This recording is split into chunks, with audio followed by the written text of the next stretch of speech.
They're out there. Thousands of civilizations, maybe millions, scattered across the galaxy. Some older than our solar system, some building technologies we can't imagine, and we will never speak to a single one of them. But here is a question. Supposing we made contact with them tomorrow, what's the first question you'd ask an alien civilization? Let me know in the comments. I'll pin the most creative answer. Now let's begin. The universe is 13.8 billion years old. Our galaxy, the Milky Way, contains somewhere between 100 billion and 400 billion stars. Recent data from the Kepler Space Telescope and TESS mission suggests that nearly every star hosts at least one planet. Many of these worlds orbit within their star's habitable zone, where liquid water could exist on the surface. Scientists estimate there could be as many as 40 billion Earth-sized planets in habitable zones in our galaxy alone. That's 40 billion chances for life, 40 billion opportunities for intelligence to emerge, for civilizations to build telescopes, send signals, reach for the stars. So where is everyone? This question isn't new. In 1950, physicist Enrico Fermi asked it during lunch with colleagues at Los Alamos National Laboratory. They were discussing flying saucers, a popular topic after recent newspaper stories. Suddenly Fermi posed a simple question that has haunted science ever since. Where is everybody? He was pointing out a paradox.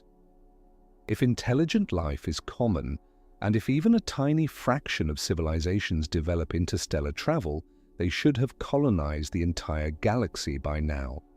The Milky Way is ancient. It's been around for over 13 billion years. Earth is only 4.5 billion years old. There has been plenty of time for older civilizations to spread across every star system. Yet we see no evidence, no megastructures, no artificial signals, no visitors, nothing. This is the Fermi Paradox, and it represents one of the deepest mysteries in science. Now, you might think the answer is simple. Maybe we're alone. Maybe life is incredibly rare. Maybe intelligence is a cosmic fluke that happened only once. But recent discoveries are making that explanation harder and harder to accept. The building blocks of life are everywhere. Organic molecules float in interstellar clouds. Amino acids have been found on asteroids and comets. Water, essential for life as we know it, is abundant throughout the universe. The James Webb Space Telescope has detected organic compounds in the atmospheres of distant exoplanets. ALMA, the Atacama Large Millimeter Array in Chile, has observed complex molecules in star-forming regions. The ingredients for life aren't rare, they're universal. Even more striking, life emerged on Earth remarkably quickly. Our planet formed 4.54 billion years ago. Within a few hundred million years, while Earth was still being pummeled by asteroids, life appeared. This suggests that given the right conditions, life doesn't need billions of years to start. It happens fast. If this pattern holds elsewhere, the universe should be teeming with biology. But there's a crucial difference between simple life and civilization. Bacteria aren't building radio telescopes. Intelligence is something else entirely. It requires not just life, but complex multicellular organisms, nervous systems, brains, social cooperation, technology. Each step represents a filter, a challenge that most life might never overcome. Some scientists propose that there are evolutionary barriers so difficult that almost no species can cross them. These are called great filters, and they could explain why we don't see evidence of other civilizations. Yet here we are. Humanity crossed those filters. We went from single cells to spacecraft in less than 4 billion years. If we did it, why couldn't others? Why wouldn't intelligence emerge on at least some of those billions of habitable worlds? The answer might not lie in biology at all. It might lie in physics itself. Let me take you on a journey through space. Imagine you're standing on Earth, looking up at the night sky. The nearest star system to us is Alpha Centauri, about 4.37 light-years away. That's roughly 41 trillion kilometers. If you could travel at the speed of a commercial jet, about 900 kilometers per hour, it would take you over 5 million years to get there. Even traveling at 1% the speed of light, which is far beyond our current technology, the journey would take 430 years. But that's just the closest star. Most stars in our galaxy are thousands or tens of thousands of light years away. The Milky Way itself is about 100,000 light years across. To send a message to the other side of our galaxy and receive a response would take 200,000 years. That's longer than our species has existed. And here's where things get truly mind-bending. The universe isn't static, it's expanding. This expansion was discovered by Edwin Hubble in 1929 when he observed that distant galaxies are moving away from us. The farther away they are, the faster they're receding. This relationship is described by the Hubble constant, which tells us the rate of expansion. Now, recent observations from the James Webb Space Telescope, published in December 2024 by Nobel laureate Adam Rees and his team, have confirmed something deeply puzzling. The universe is expanding faster than our theoretical models predict. This is called the Hubble tension. Measurements of nearby objects using Cepheid variable stars and type Ia supernovae give one value for the expansion rate, but measurements of the early universe from the cosmic microwave background give a different value. The two don't match, and nobody knows why. The implications are staggering. If the universe is expanding faster than we thought, it means distant galaxies are moving away from us even more rapidly than we calculated. Eventually, they'll be receding faster than the speed of light relative to us.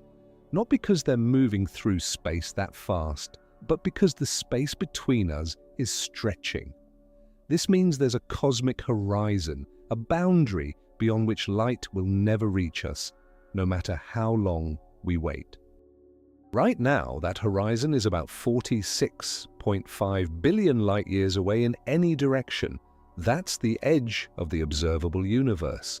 Beyond that boundary, there are galaxies, stars, planets, perhaps civilizations. But we will never see them. They will never see us. The expansion of space has separated us permanently. But it gets worse, much worse. The expansion isn't just carrying distant galaxies beyond our view, it's also affecting galaxies within our cosmic neighborhood.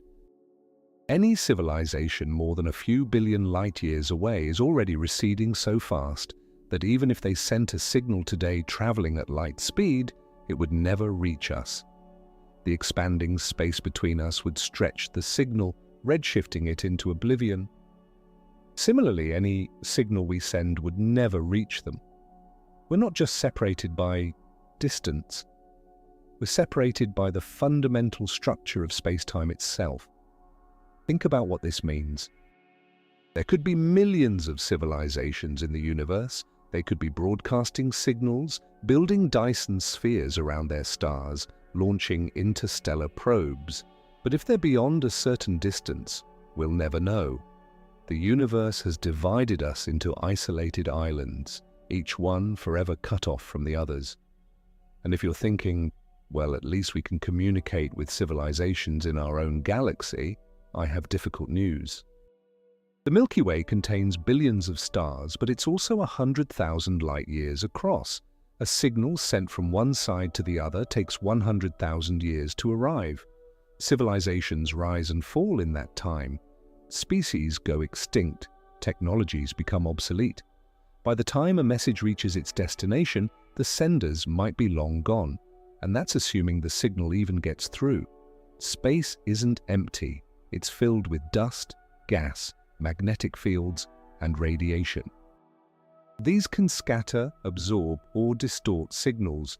The further a signal travels, the more it weakens. It spreads out in all directions, diluting like a drop of ink in an ocean. By the time it reaches another star system, it might be indistinguishable from background noise. But wait, you might say. What about faster-than-light travel? What about wormholes, warp drives, all those concepts from science fiction? Could those allow civilizations to meet despite the vast distances? This is where we need to talk about the speed of light. It's not just a speed limit, it's a fundamental property of the universe, woven into the fabric of space-time itself. According to Einstein's theory of special relativity, nothing with mass can reach the speed of light, let alone exceed it. As you accelerate closer to light speed, your mass effectively increases, requiring more and more energy to go faster. To actually reach light speed would require infinite energy, which is impossible. Some people point to concepts like warp drives, proposed by physicist Miguel Alcubierre in 1994.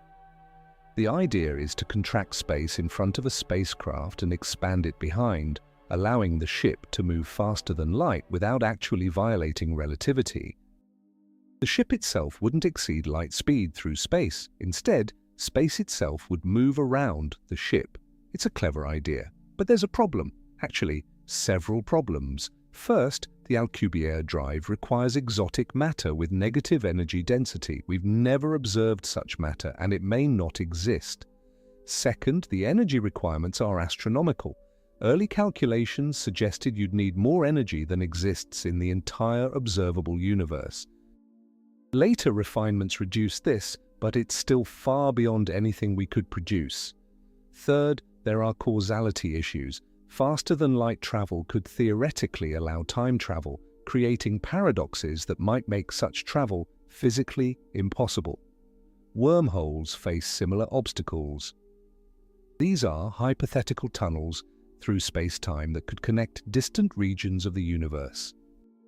General relativity allows for their existence in principle, but keeping a wormhole open would require enormous amounts of exotic matter. Even if you could create one, it would likely be unstable, collapsing before anything could pass through. The point is this: the speed of light isn't just a technical challenge, it's a fundamental barrier built into the laws of physics. Breaking it might not just be difficult, it might be impossible. So here's where we stand. The universe is vast, filled with billions of galaxies, each containing billions of stars, many with habitable planets. The ingredients for life are everywhere. Life emerged quickly on Earth, suggesting it might be common elsewhere. Intelligence has evolved here, so it should be possible on other worlds. Yet we see no evidence of other civilizations. No signals, no structures, no visitors. And now we understand why. The universe itself prevents us from meeting. Cosmic expansion isolates distant galaxies. Vast distances separate stars within our galaxy. The speed of light limits how fast we can travel or communicate. Time itself becomes a barrier as the eons required for journeys exceed the lifespans of civilizations. We're not alone because life is rare. We're alone because the universe is too big, too old, and expanding too fast. Every civilization is an island, separated by gulfs of space and time that may be fundamentally impossible to cross. This is the cosmic loneliness that physics imposes, and we're only beginning to grasp its implications. But if you think that's the full story, we've only scratched the surface, because there are other barriers, other filters, other walls that the universe has built between civilizations. The expansion of space is just the beginning. In the next part, we'll explore something even more profound: how time itself becomes a prison, why synchronicity between civilizations is almost impossible, and how the universe's own structure ensures that even if we send signals, they'll likely arrive at empty worlds where no one is left to hear them. Think about human civilization. We've only been technologically advanced for about a century. Radio waves, the signals we've been broadcasting into space, have only been traveling outward for roughly 100 years. That means our radio bubble, the sphere of space within which someone could detect our presence, is only 100 light-years in radius. In galactic terms, that's nothing. It's a tiny bubble in an ocean of stars. The Milky Way has been around for over 13 billion years. Earth formed 4.5 billion years ago. Modern humans, Homo sapiens, emerged only about 300,000 years ago. We developed agriculture 10,000 years ago. We built the first cities 5,000 years ago. We invented radio in 1895. We went to the moon in 1969. We launched the James Webb Space Telescope in 2021. Our entire technological civilization is a blip, a flash, a brief moment in cosmic time. Now imagine another civilization on a planet orbiting a star 5,000 light-years away. They developed technology 10,000 years ago. They were broadcasting signals, building structures, exploring their solar system, while humans were still figuring out how to farm. They lasted for 5,000 years, an impressive span by any measure. Then something happened, maybe climate change, maybe nuclear war, maybe an asteroid impact, maybe they just exhausted their resources. They went extinct 8,000 years ago. Their signals have been traveling through space ever since. Right now, those signals are passing through our solar system. They're washing over Earth at this very moment.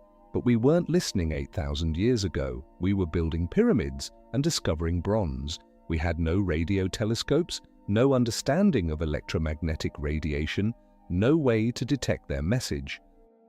By the time we developed the technology to hear them, they'd been gone for millennia. Meanwhile, our signals, the radio and television broadcasts we've been sending out for the past century, won't reach their planet for another 4,900 years.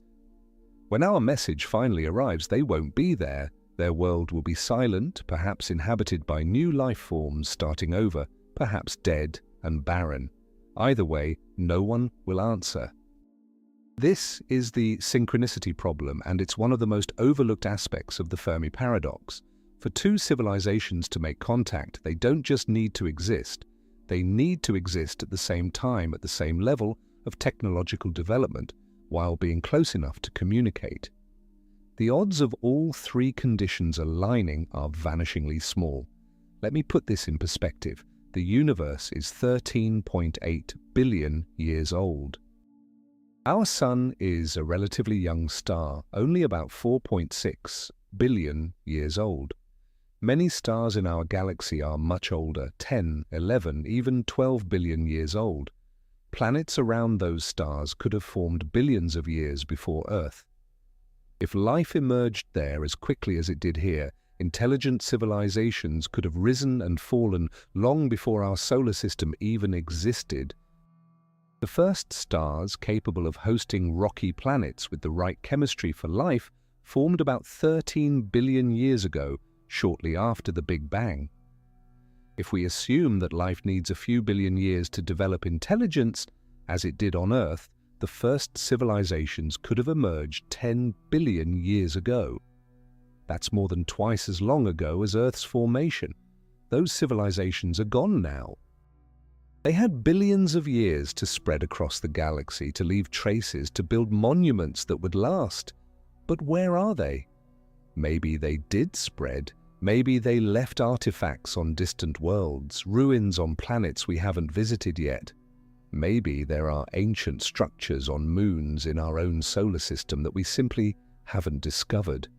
But it's also possible that they're just gone, erased by time, their works crumbled to dust, their signals long since faded. And this raises a chilling question. How long does a civilization last? Look at human history. We've had industrial technology for about 250 years. We've had nuclear weapons for 81 years. We've had the capability to destroy ourselves for less than a century. We're also facing climate change, biodiversity loss, resource depletion, and artificial intelligence systems whose long-term impacts we don't fully understand. Will we last another 1,000 years, 10,000, a million? Most species on Earth survive for about 1 to 10 million years before going extinct. But we're not like other species. We have technology which amplifies both our power and our capacity for self-destruction. Some researchers suggest that technological civilizations might have an average lifespan measured in thousands of years, not millions. If that's true, then at any given moment, only a handful of civilizations might be active in the entire galaxy. This connects directly to something called the Drake equation, formulated by astronomer Frank Drake in 1961. It's an equation that estimates the number of active, communicative civilizations in our galaxy. It multiplies several factors together: the rate of star formation, the fraction of stars with planets, the number of planets that could support life, the fraction where life actually develops, the fraction where intelligence emerges, the fraction that develops technology capable of communication, and finally, the length of time such civilizations remain detectable. That last factor, the lifespan of a technological civilization, dominates the entire equation. If civilizations typically last only a few thousand years, then even if intelligent life is common, there might only be a handful of active civilizations in the galaxy at any given time. And given the vast distances between stars, the chances of them being close enough to communicate within their brief lifespans becomes incredibly small. But there's more. Even if two civilizations exist at the same time and are close enough to communicate, they still face another problem. They have to be looking in the right direction, at the right frequency, with the right equipment, at the right time. Space is three-dimensional and enormous. When we point our radio telescopes at the sky, we're looking at a tiny fraction of it. The entire sky contains about 41,000 square degrees. The field of view of most radio telescopes is measured in fractions of a degree.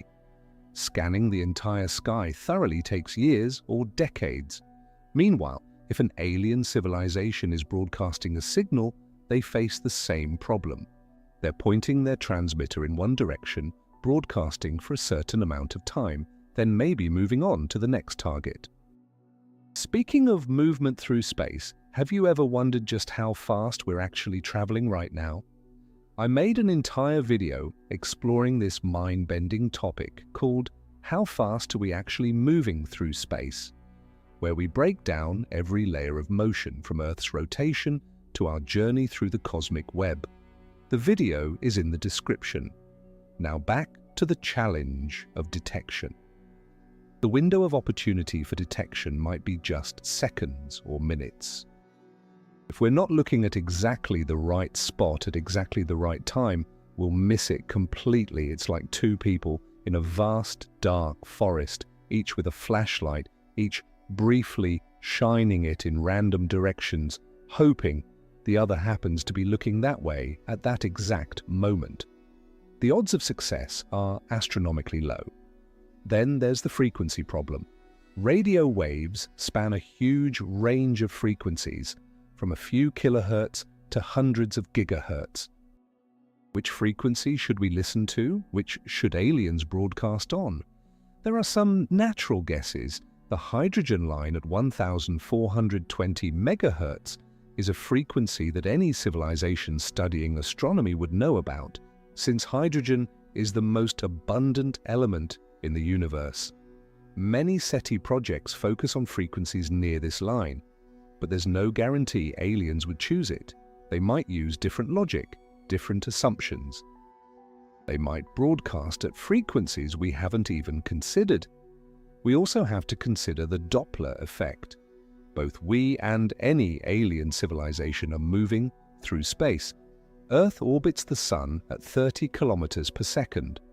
The Sun orbits the galactic center at about 220 kilometers per second. Any alien planet is doing something similar around its own star. This motion shifts the frequency of signals. A transmission sent at 1420 megahertz might arrive at 1419 or 1421 megahertz, depending on relative motion. If we're searching at exactly 1420 megahertz with a narrow bandwidth, we might miss it completely. And all of this assumes both civilizations are even using radio waves. Radio might seem like the obvious choice to us because It's what we developed first, and because it travels through space relatively easily. But a more advanced civilization might use something entirely different.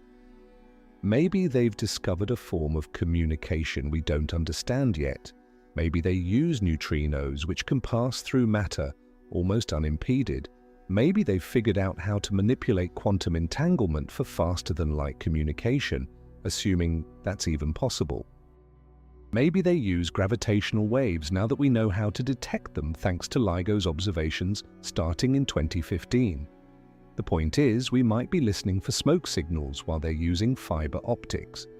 There's also a philosophical question here. Do civilizations even want to communicate? We've been assuming that intelligent species would naturally try to reach out, to send signals, to search for others. But what if that's not true? What if most civilizations conclude that broadcasting their presence is dangerous? This is sometimes called the dark forest hypothesis, popularized by Chinese science fiction author Liu Cixin. The idea is that the universe is like a dark forest where every civilization is a hunter. You don't know if other hunters are friendly or hostile. Broadcasting your position is risky because you might attract someone dangerous. The safest strategy is to stay quiet, to listen, but never transmit, to hide your presence as much as possible. Is this paranoid? Maybe. But it's not irrational. We know that evolution on Earth has produced both cooperation and competition, predators and prey. There's no reason to think alien evolution would be fundamentally different. Some civilizations might be peaceful, others might be expansionist, aggressive, or simply indifferent to other life.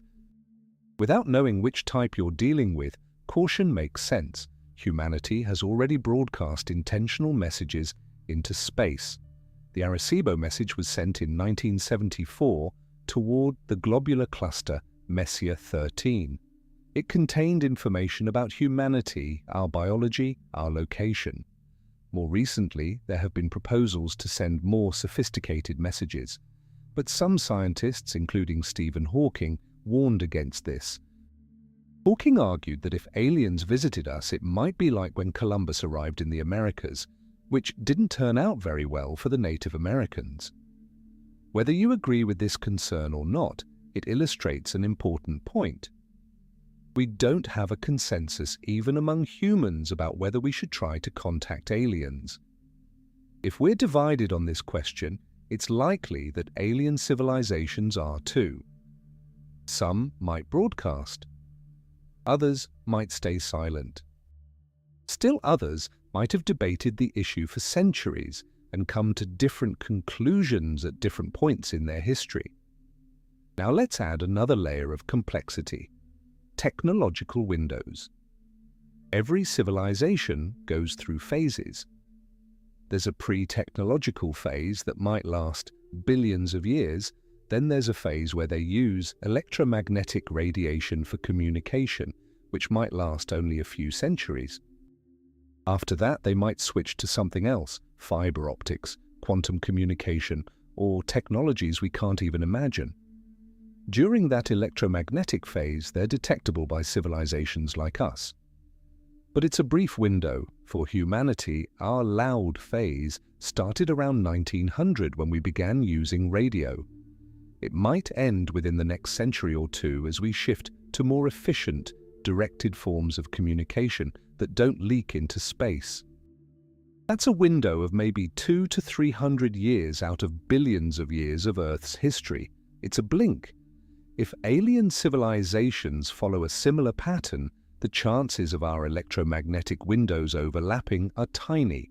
Some people have suggested that advanced civilizations might build megastructures that would be visible across interstellar distances.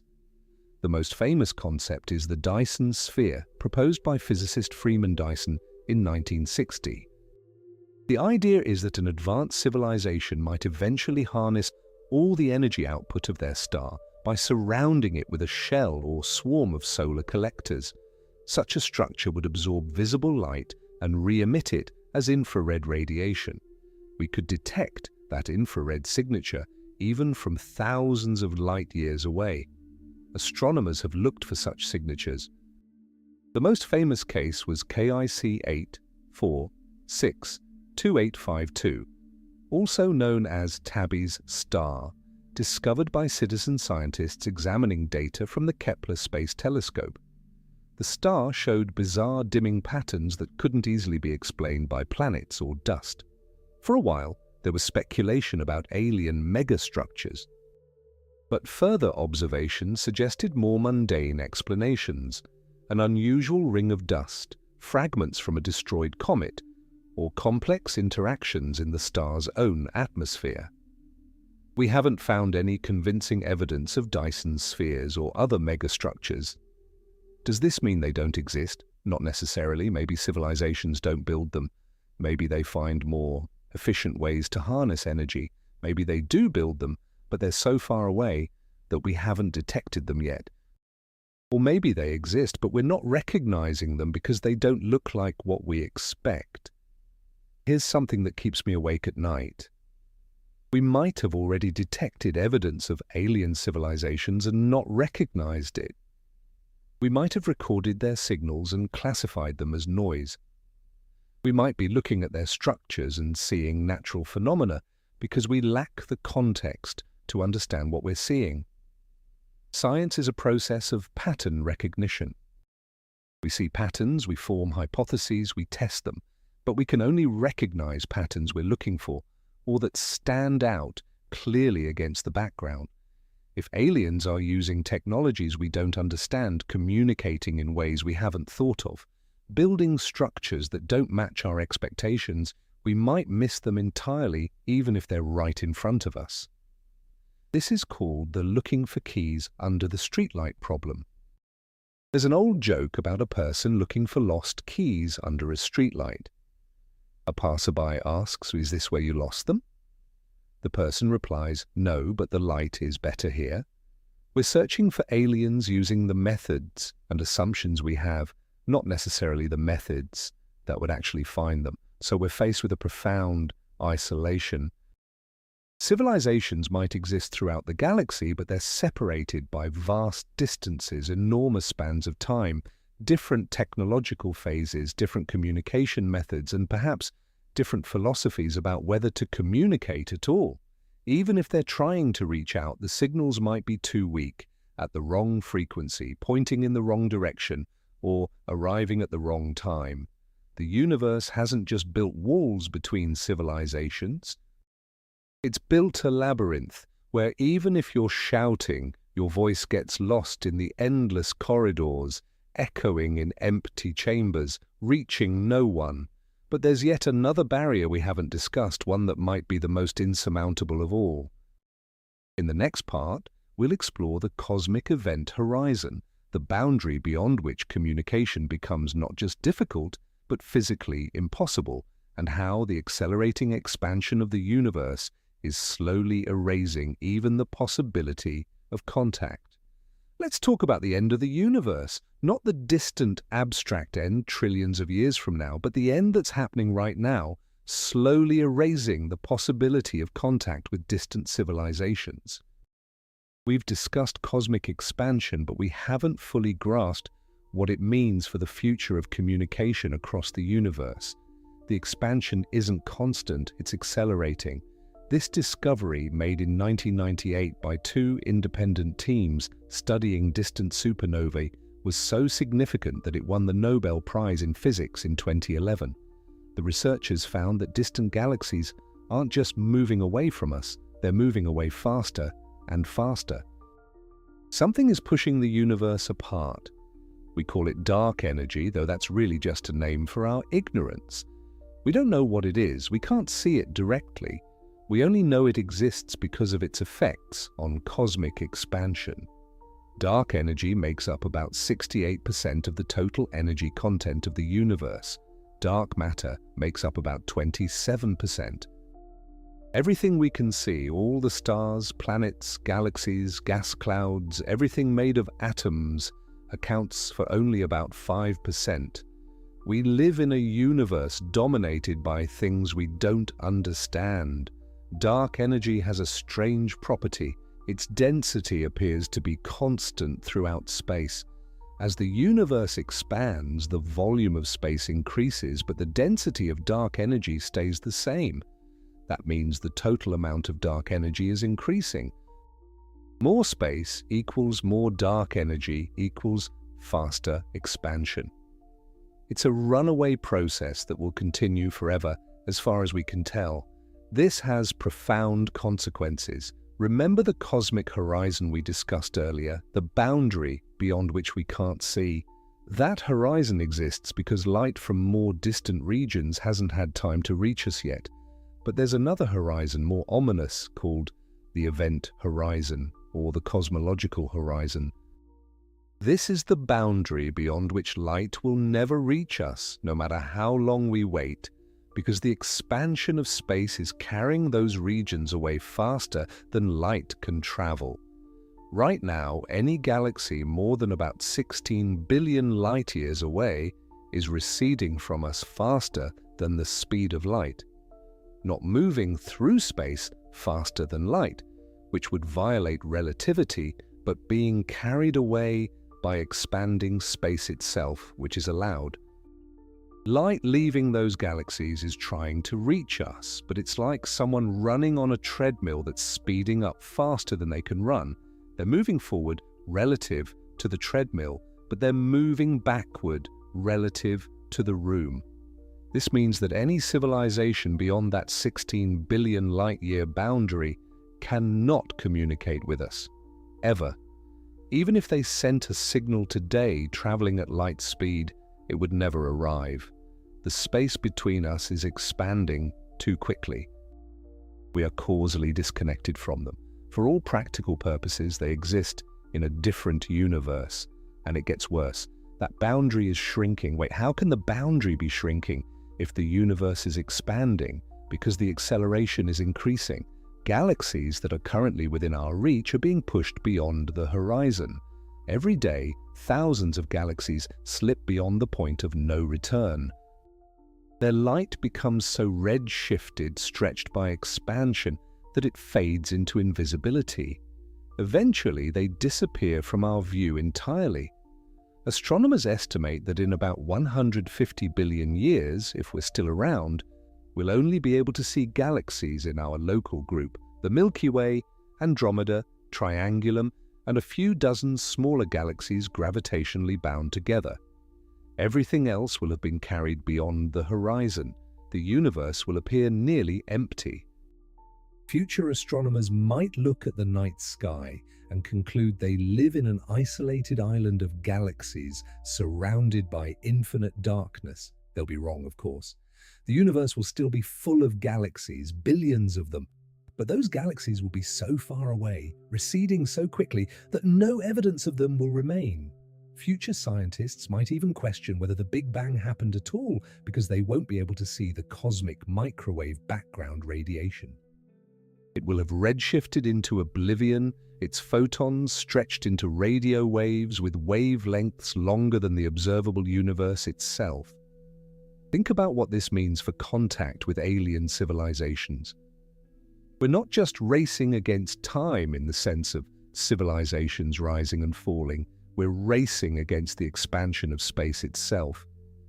Every moment that passes, some civilizations slip beyond our reach forever.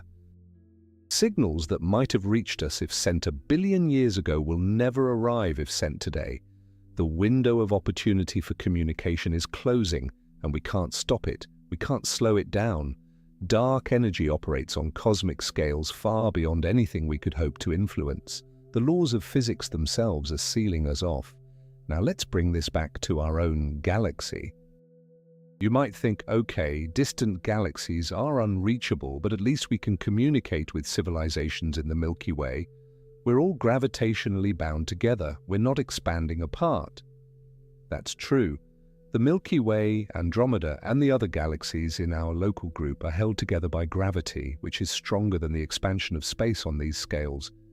We're not drifting apart. In fact, Andromeda is actually moving toward us. In about 4.5 billion years, our two galaxies will collide and eventually merge. But even within our galaxy, there are barriers. The Milky Way is about 100,000 light-years across. And it's not a peaceful, empty place. It's filled with hazards that make long-distance communication difficult. First, there's the galactic center. The heart of our galaxy contains Sagittarius A star, a supermassive black hole with a mass of about 4.1 million times that of the Sun.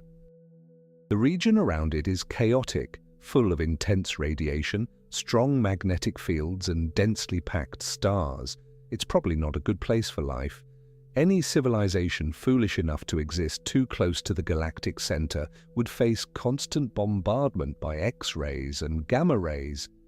Their planets would be sterilized regularly by radiation from supernovae, which are much more common in the densely populated inner galaxy.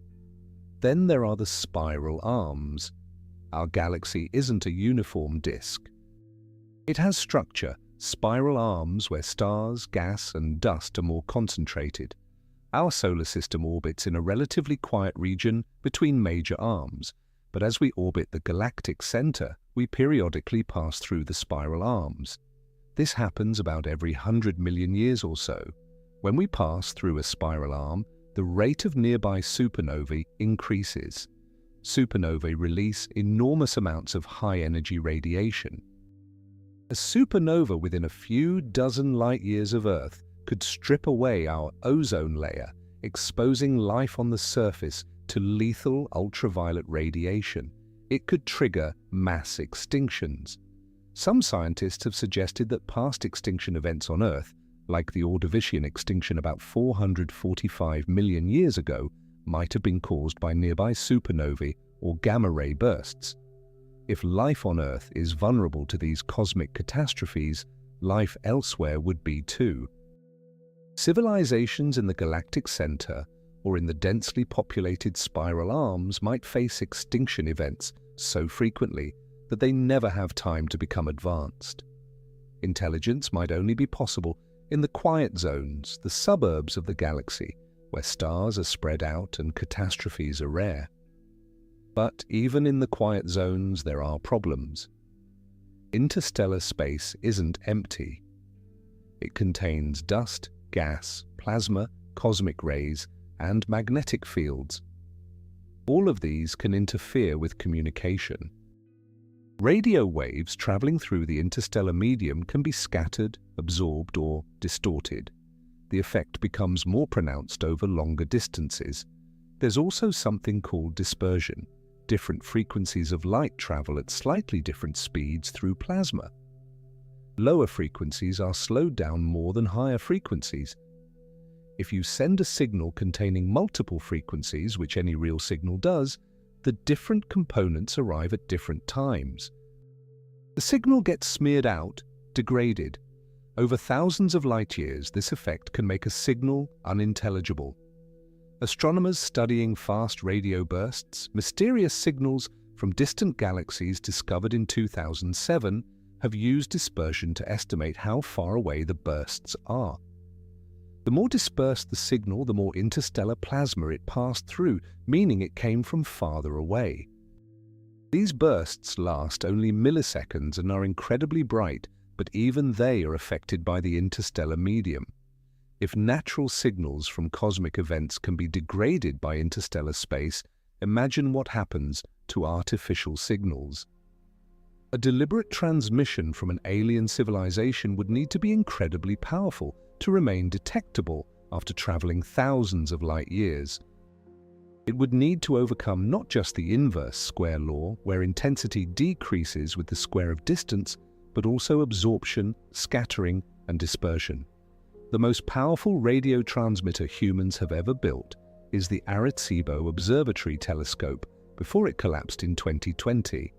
It could send a signal with an effective power of about 20 terawatts when used as a radar. That sounds impressive, but by the time that signal reaches another star system, it's incredibly faint. At a distance of 10 light-years, the signal would have a power density of only about 10 to the negative 23 watts per square meter. That's barely above the background noise of space. Detecting such a faint signal requires enormous receivers and incredibly sensitive equipment. You need to know exactly when and where to look, and you need to filter out all other sources of noise. It's like trying to hear a whisper from across a noisy stadium. Now consider that most civilizations probably wouldn't use transmitters as powerful as Arecibo for routine communication. Broadcasting that much power continuously would be enormously expensive in terms of energy. It's wasteful. Advanced civilizations would likely use tightly focused beams, pointing them directly at their intended target to conserve energy. That makes perfect sense for them, but it makes detection by a third party nearly impossible. If they're not pointing the beam at us, we won't see it. This is sometimes called the searchlight problem.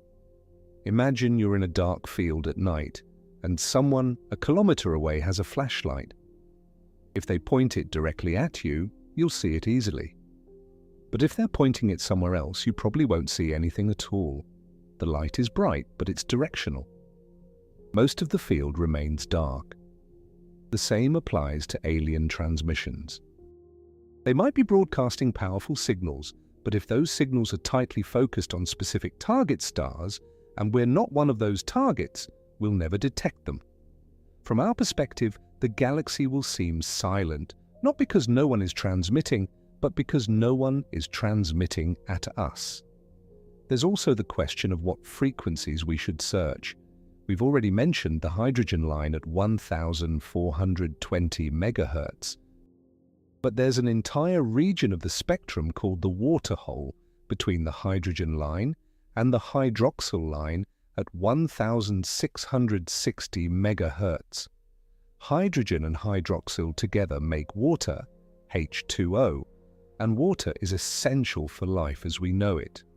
Some researchers have suggested that this might be a natural meeting place, a region of the spectrum where civilizations would think to look for each other. But this assumes alien civilizations think like us. They might not. They might use entirely different logic. They might have discovered some fundamental principle of communication that points to a completely different frequency, or they might have moved beyond radio entirely.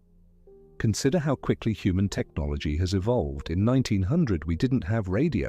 In 1950, radio was dominant. In 2000, we were shifting to fiber optics, satellites, and digital communication.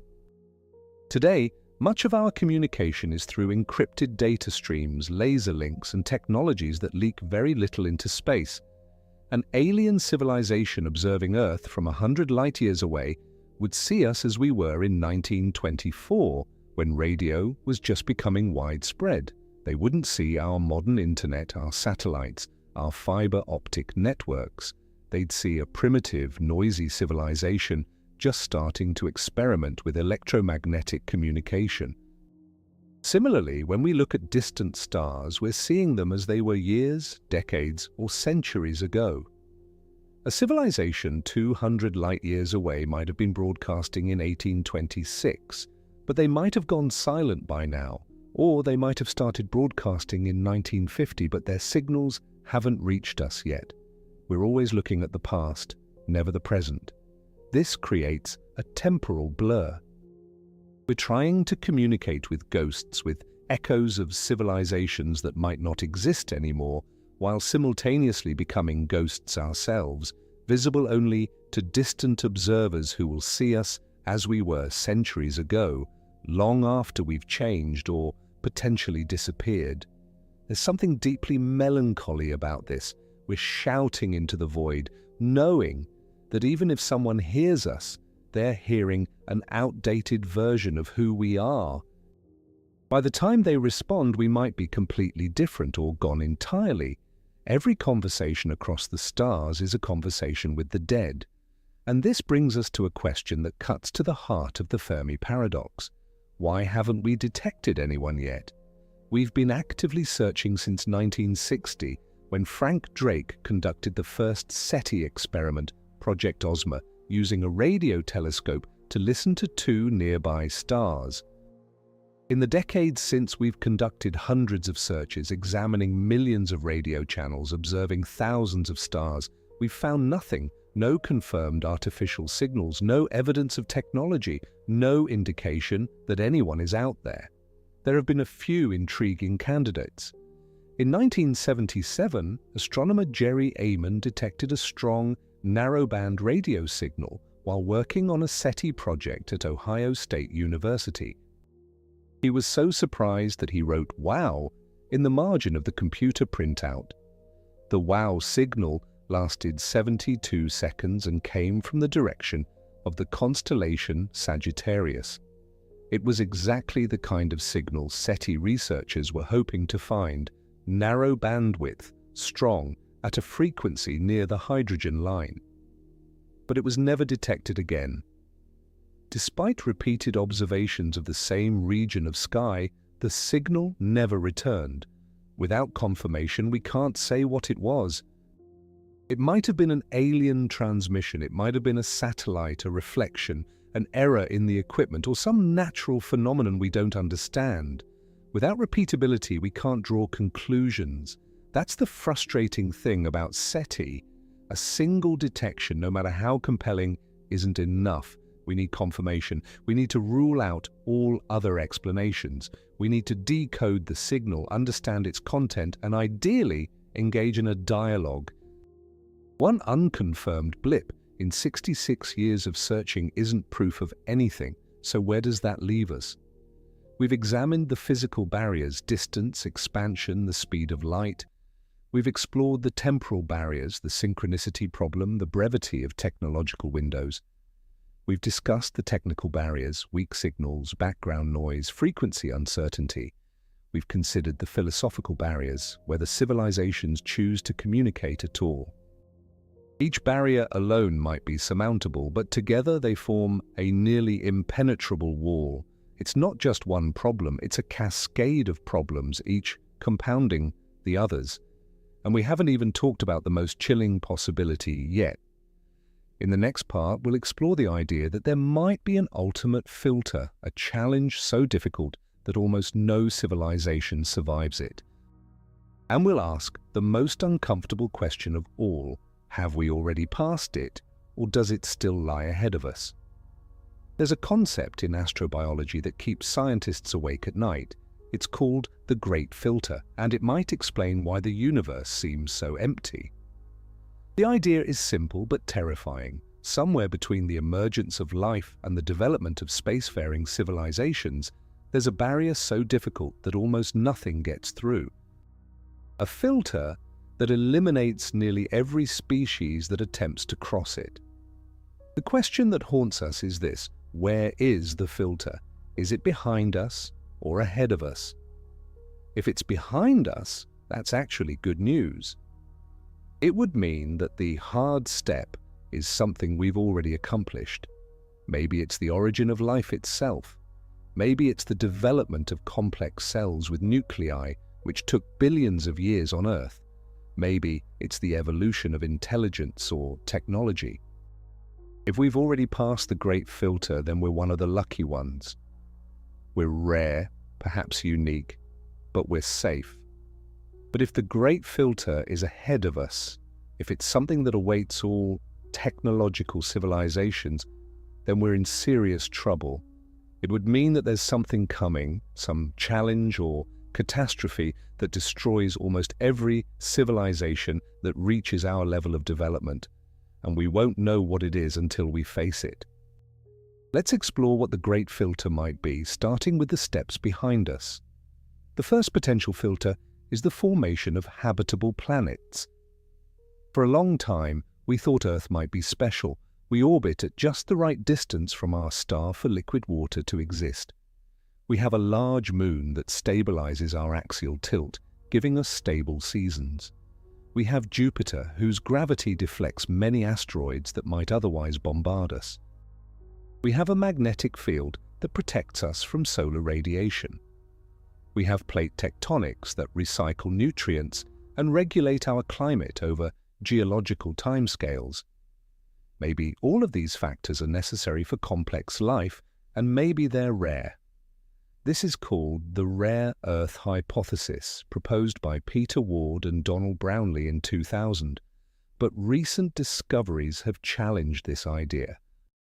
The Kepler mission, which operated from 2009 until 2018, discovered thousands of exoplanets. We now know that planets are common. Rocky planets in habitable zones are common. Many stars have planetary systems. Some stars have multiple planets in their habitable zones. Furthermore, we've found that life is more resilient than we thought. On Earth, life exists in places we once considered impossible. Deep ocean vents where temperatures exceed boiling, frozen Antarctic valleys, acidic hot springs, kilometers underground. Life, it seems, is tough. It adapts. It survives. So planetary formation probably isn't the great filter. Planets are too common, and habitable conditions seem to arise frequently. What about the origin of life itself? Life emerged on Earth remarkably quickly, within a few 100 million years, after the planet cooled enough to have liquid water. This suggests that given the right conditions, life emerges readily. It might even be inevitable, but we only have one example, Earth. We don't know if life is common or rare because we haven't found it anywhere else yet. The Mars rovers have searched for signs of past life. Missions to Europa and Enceladus, moons of Jupiter and Saturn that have subsurface oceans, are being planned. If we find life in our own solar system, especially if it has an independent origin from Earth life, that would suggest life is common throughout the universe. If we don't find it, that's a clue that the origin of life might be the great filter. Even if simple life is common, complex life is a different story. For billions of years, Earth was inhabited only by single-celled organisms. Bacteria and archaea ruled the planet from about 3.8 billion years ago until about 2 billion years ago. Then something extraordinary happened: endosymbiosis. One cell engulfed another, and instead of digesting it, they formed a partnership. The engulfed cell became a mitochondrion, an organelle that produces energy. This created the first eukaryotic cell, the ancestor of all complex life: plants, animals, fungi. This transition might have required a very specific set of circumstances. It happened only once on Earth, as far as we can tell. All eukaryotes descend from that single event 2 billion years ago. If endosymbiosis is incredibly rare, requiring a 1,000,000,000 to 1 coincidence, then complex life might be extremely uncommon in the universe. Most planets might remain stuck in the bacterial stage forever. After eukaryotes appeared, it still took another 1.5 billion years for multicellular life to emerge. Then came animals about 600 million years ago during the Cambrian explosion. Then came plants colonizing land, then insects, then vertebrates leaving the water, then dinosaurs, then mammals, then primates, then us. Each step took time. Each step might have been unlikely. String together enough unlikely steps and you get a sequence so improbable that it might have happened only once in our galaxy or in many galaxies. But let's assume we've made it through all those biological filters. We exist. We're intelligent. We have technology. What filters might lie ahead? The most obvious one is self-destruction. Nuclear war, biological weapons, engineered pandemics, climate collapse, artificial intelligence gone wrong, nanotechnology disasters. These are the apocalypses we can imagine because we can see them on the horizon. Humans developed nuclear weapons in 1945. Within 15 years, we had enough warheads to destroy civilization multiple times over. During the Cold War, we came terrifyingly close to nuclear war on several occasions. In 1962, during the Cuban Missile Crisis, the world stood on the brink. A single miscalculation, a single commander making the wrong decision, could have triggered a global thermonuclear war. We survived, but how many civilizations don't? How many reach this stage, develop weapons of mass destruction, and then use them? If the typical civilization lasts only a few centuries after developing nuclear weapons, that would explain the silence. They destroy themselves before they have a chance to spread beyond their home planet. Climate change is another potential filter. We're conducting a massive experiment with our planet's atmosphere, pumping billions of tons of carbon dioxide into the air each year. We're warming the climate faster than at any time in millions of years. We're causing mass extinctions, ocean acidification, ice sheet collapse, sea level rise. If we can't solve this problem, if we push the Earth into a runaway greenhouse effect like what happened on Venus, we could render our planet uninhabitable. Maybe most civilizations industrialize, burn through their fossil fuels, destabilize their climate, and collapse before they can transition to sustainable energy. Maybe we're watching it happen to ourselves right now. Artificial intelligence presents a different kind of threat. We're developing systems that can learn, adapt, and make decisions. Right now, these systems are narrow, designed for specific tasks. But we're working toward artificial general intelligence, systems that can reason across domains like humans do, or better. What happens when we create something smarter than us? Will it share our values? Will it care about our survival? If we program it incorrectly, even slightly, we might create something that optimizes for goals we didn't intend. The classic example is a system designed to make paperclips.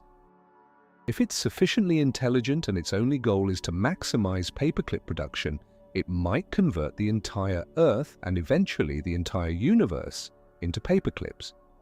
It sounds absurd, but the underlying problem is real. How do you ensure that an intelligence far greater than your own shares your priorities? Some researchers, including Nick Bostrom and Stuart Russell, have argued that artificial general intelligence might be an existential risk, a threat to the survival of humanity. If they're right, and if this risk applies to all technological civilizations, then AI might be the great filter. Most civilizations create artificial intelligence, lose control of it, and are either exterminated or rendered irrelevant. Then there are threats we haven't even thought of. Technologies we haven't invented yet might carry risks we can't foresee. Maybe there's some fundamental discovery in physics that every civilization eventually makes, and that discovery is inherently dangerous. Maybe manipulating certain quantum fields or creating certain kinds of particles can trigger a vacuum decay event that destroys space-time itself.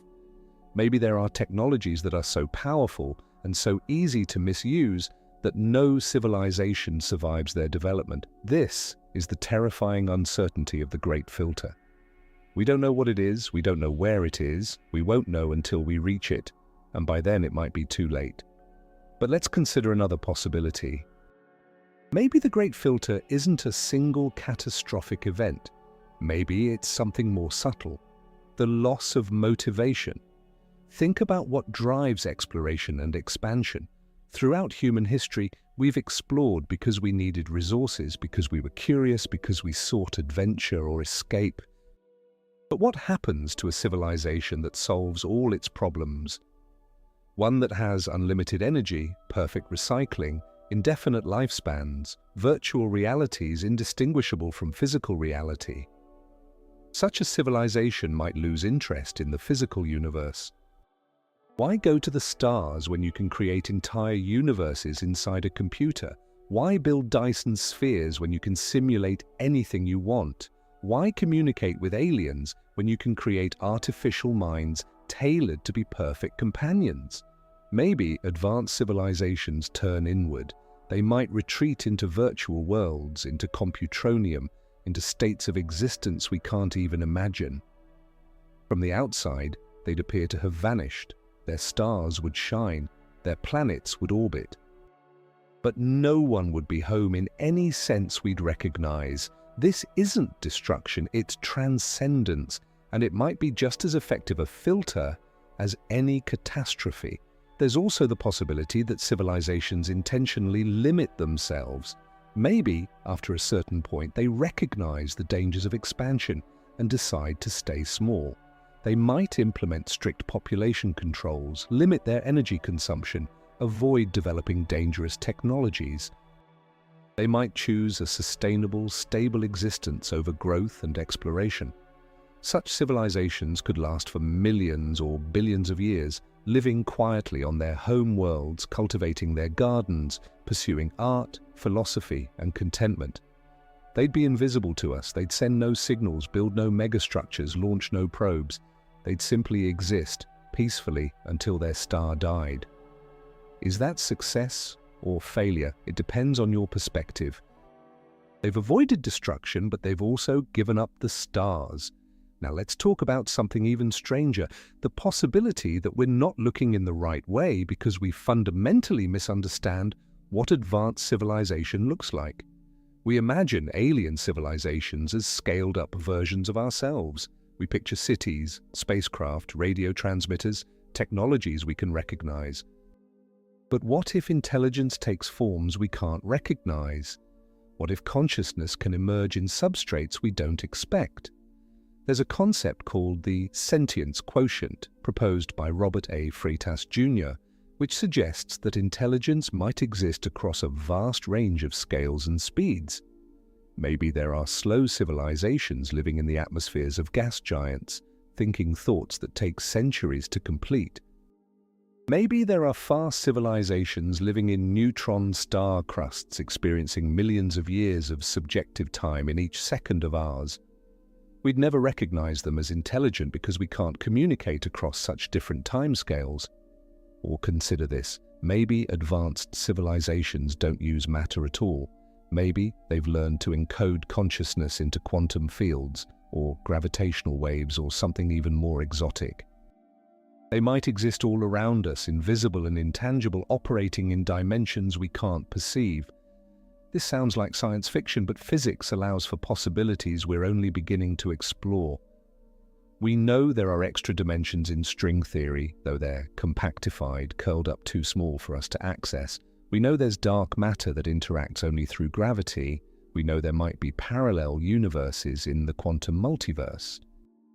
What if consciousness can exist in these realms? If so, then the great filter might not be about survival at all. It might be about transformation. Every civilization reaches a point where it discovers how to leave the physical universe behind. They migrate to higher dimensions, to digital substrates, to quantum states of pure information. They graduate from the universe, leaving behind only their abandoned planets and silent radio telescopes. From our perspective, they've vanished. But from their perspective, they've ascended. This idea connects to something called the Transcension hypothesis, proposed by futurist John Smart. The hypothesis suggests that the destiny of intelligence is to become smaller, denser, and more computationally efficient, eventually disappearing into black hole-like objects at the nanoscale where computation is maximized. Advanced civilizations don't expand outward into space. They collapse inward into incredibly dense, powerful computers at the scale of molecules or atoms. If true, we'd never see these civilizations. We'd be looking for megastructures spanning solar systems while they've miniaturized themselves down to specks of dust, invisible but containing entire universes of thought. It's a strange idea, but it fits the evidence. A universe that should be full of visible civilizations but appears empty. So where does all of this leave us? We've examined possible great filters both behind us and ahead of us. We've considered biological barriers, technological catastrophes, voluntary limitations, and transformations into states we can't recognize. The honest answer is we don't know. We have one data point, ourselves. We exist. We're technological. We're searching. We haven't destroyed ourselves yet, but we've come close. We don't know if we're typical or exceptional, lucky or doomed. What we do know is that the universe is structured in a way that makes contact between civilizations incredibly difficult. Even if the great filter is mild, even if civilizations are common, the barriers we've discussed might be enough to explain the silence. But there's one more layer to this mystery, one more reason why the universe might keep civilizations apart. In the next part, we'll explore the possibility that contact isn't just difficult but might be actively prevented. either by the structure of causality itself or by something far more deliberate. There's a question that rarely gets asked in discussions about alien civilizations. What if contact isn't just difficult? What if it's forbidden? I'm not talking about alien quarantine zones or galactic governments enforcing non-interference policies like in science fiction. I'm talking about something deeper, woven into the fabric of causality itself. What if the universe is structured in such a way that certain types of contact between civilizations create paradoxes, violations of causality, or instabilities in spacetime? What if the laws of physics themselves prevent certain interactions? This might sound far-fetched, but consider what we know about causality in physics. Einstein's theory of relativity tells us that cause must always precede effect. Events can only influence other events within their light cone, the region of spacetime they can reach by traveling at or below the speed of light. Events outside the light cone are causally disconnected. They can't influence each other. There's no way for information or influence to pass between them. Now imagine two civilizations separated by vast distances, both evolving, both changing rapidly. By the time a signal from one reaches the other, thousands or millions of years have passed. The civilization that sent the signal might be completely different or extinct. The civilization receiving it is responding to a ghost, to a version of the sender that no longer exists. If they try to have a conversation, each message taking thousands of years to arrive, they're not really communicating with each other. They're communicating with past versions of each other. Each is responding to echoes, to historical artifacts, not to current realities. This creates strange situations. Imagine Civilization A sends a message to Civilization B 5,000 light-years away. 10,000 years later, they receive a response. But in those 10,000 years, Civilization A has changed dramatically. Maybe they've solved all their problems and become post-scarcity. Maybe they've gone extinct and been replaced by a new species. Maybe they've transcended into digital form. The message they receive is from a version of Civilization B that existed 5,000 years ago. It's answering questions asked 10,000 years ago, questions that might no longer be relevant. If A sends a reply, it won't reach B for another 5,000 years, by which time B will have changed just as much. They're having a conversation, but they're never actually in sync. It's like two people shouting into canyons, hearing only echoes that bounce back years later, distorted and out of date. Are they really communicating, or are they just creating a historical record, messages in bottles floating through space-time? There's a deeper issue here related to quantum mechanics and the nature of information.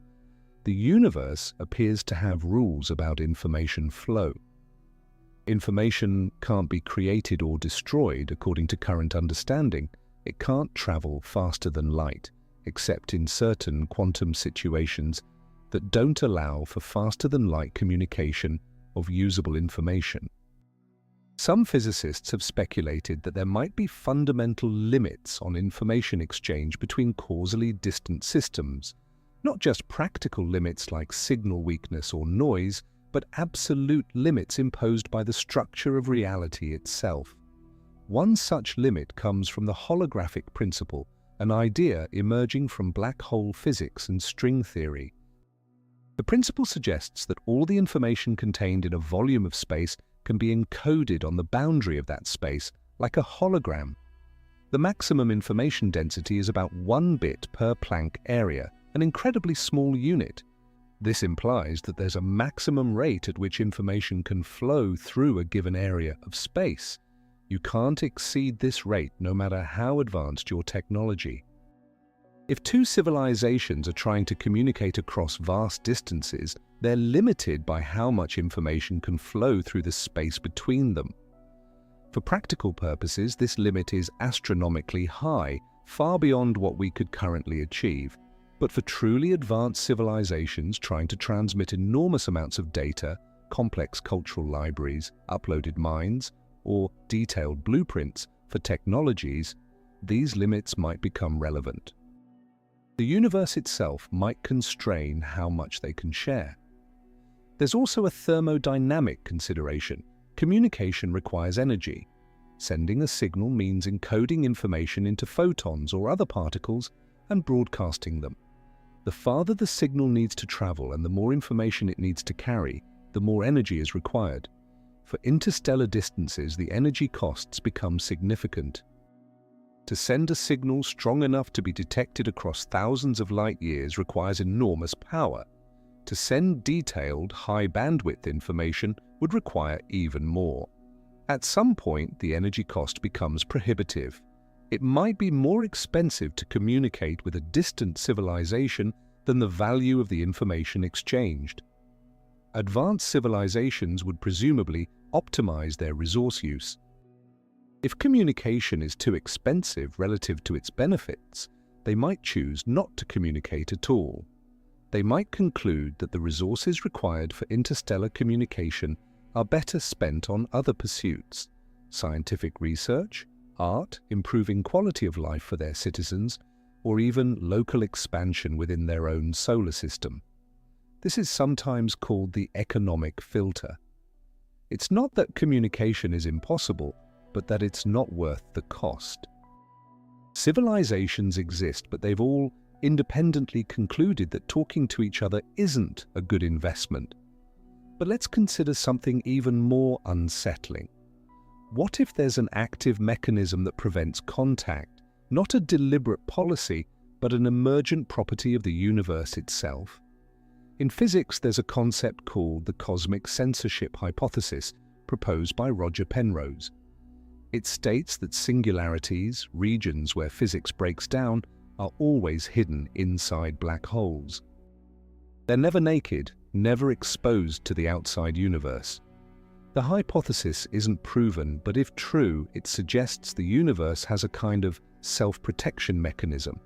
It prevents situations where causality would be violated or where the laws of physics would stop making sense. What if something similar applies to civilizations? What if there's a principle of civilizational censorship, where the universe prevents situations that would lead to causal paradoxes or destabilizing interactions? Think about what could happen if two civilizations with vastly different technologies could communicate freely. The less advanced one might receive information or technology far beyond their ability to understand or control. This could lead to catastrophic outcomes: weapons they can't safely deploy, nanotechnology that runs amok, AI systems they can't align, or social upheaval from revealing truths their society isn't ready for. Science fiction explores this in stories about first contact gone wrong. But maybe the universe itself has evolved structures that prevent such scenarios. Maybe the vast distances, the time delays, the energy costs, the signal degradation, all combine to create a natural quarantine. By the time two civilizations are advanced enough to safely exchange information, they're also advanced enough to have developed independently, without needing help or posing a threat to each other. The universe might be protecting us from ourselves and from others. There's another angle to consider: the arrow of time. Time flows in one direction, from past to future. Entropy increases, order becomes disorder. This isn't just a human perception. It's built into thermodynamics and appears to be a fundamental feature of our universe. But time's arrow creates a profound asymmetry in communication. When we send a signal into space, we're sending it into the future. Any response will come from the future relative to when we sent it. But from the receiver's perspective, our signal comes from their past. We're always communicating with each other's past selves. This asymmetry means that perfect coordination between civilizations might be impossible. There's no now that's the same for two distant observers. Due to the relativity of simultaneity, what counts as now depends on your reference frame, on how you're moving through space-time. Two civilizations moving differently relative to each other will disagree about which events are simultaneous, This isn't just philosophical, it has practical consequences. If civilization A is moving rapidly relative to civilization B, perhaps orbiting different stars with different velocities, their perception of time will differ. Time dilation effects, though small for typical galactic velocities, accumulate over thousands of years. Coordinating activities, planning joint ventures, or even maintaining a coherent conversation becomes increasingly difficult when your clocks are running at different rates. The universe doesn't just separate us by distance. It separates us by time itself, making it nearly impossible for civilizations to operate in sync. Now let's talk about something truly strange: observer effects in quantum mechanics and what they might mean for detection of alien civilizations. In quantum mechanics, the act of observation affects the system being observed. Before measurement, a quantum system exists in a superposition of multiple states. Measurement collapses this superposition into a single state. This is famously illustrated by Schrödinger's cat, the thought experiment where a cat in a box is both alive and dead until observed. Now, quantum effects are usually only relevant at microscopic scales, but there are situations where quantum behavior extends to larger systems, and some interpretations of quantum mechanics, like the many worlds interpretation, suggest that superposition and measurement are more fundamental than classical physics assumes. What if the detection of an alien civilization is in some sense a quantum measurement? What if the act of observing or communicating with them collapses certain possibilities and crystallizes others? This sounds bizarre, but information is physical, observation is physical. Communication is an exchange of information that irreversibly changes both parties.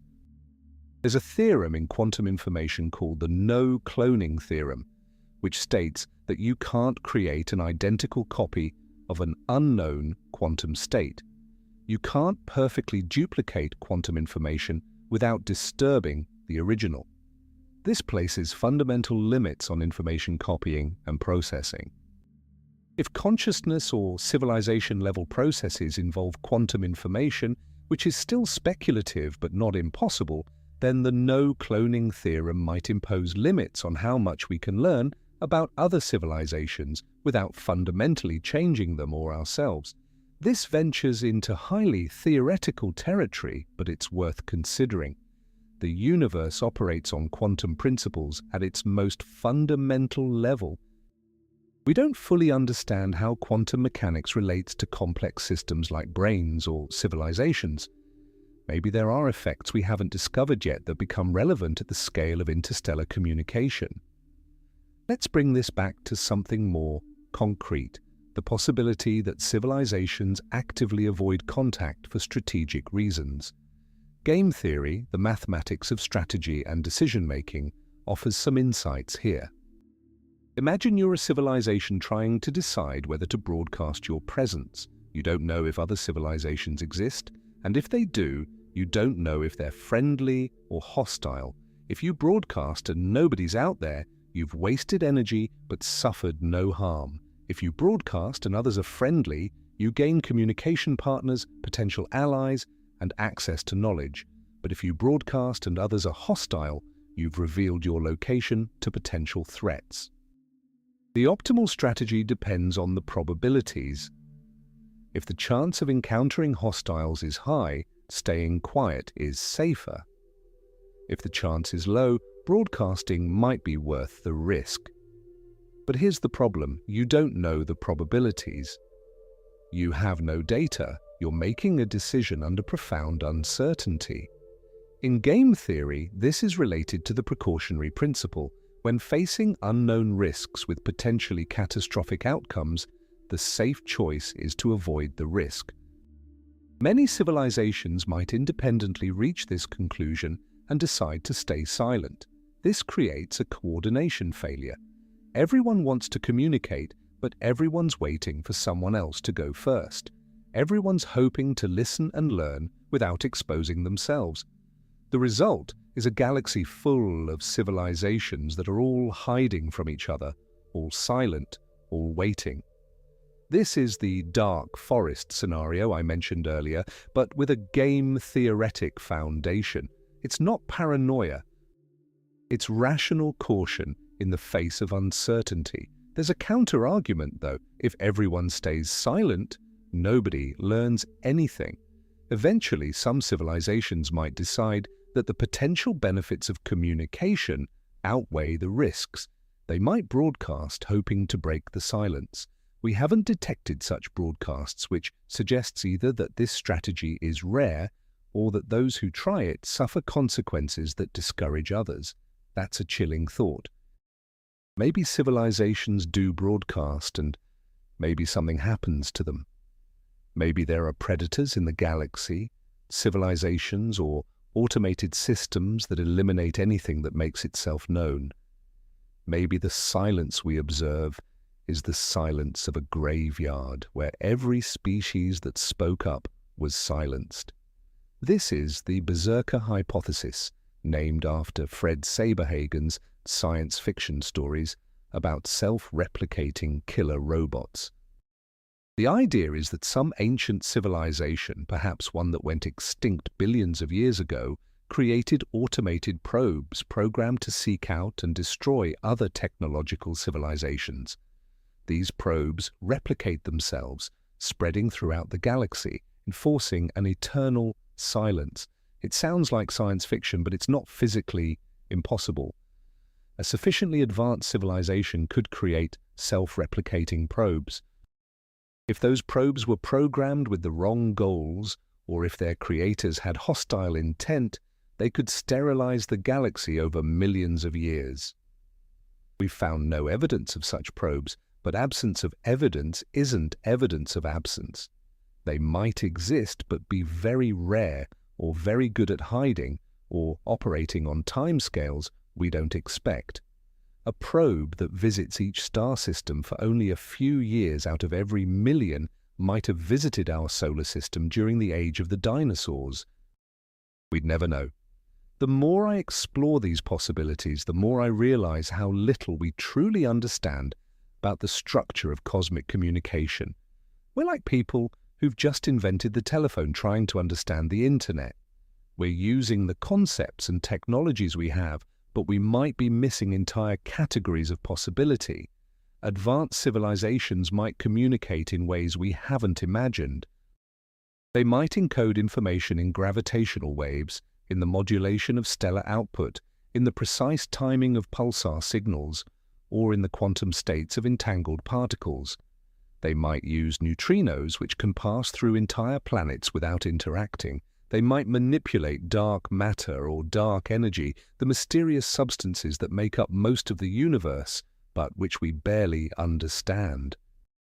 If they're communicating through channels we can't detect, the galaxy could be full of conversation, full of commerce, full of culture, and we'd be deaf to all of it.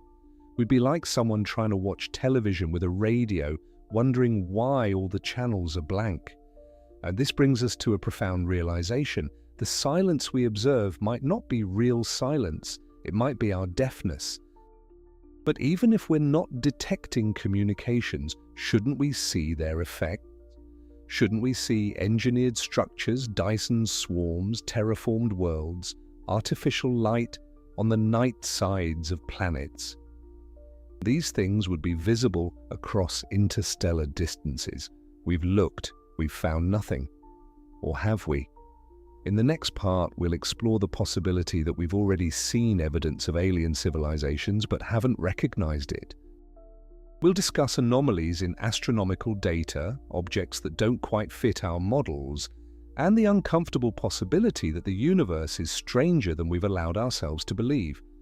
If you made this far, make sure to subscribe to the channel and give this video a like. And check out this other video at the left side of the screen. How fast are we actually moving through space? We are traveling faster than any human-made object in history, and we have no idea where we are going.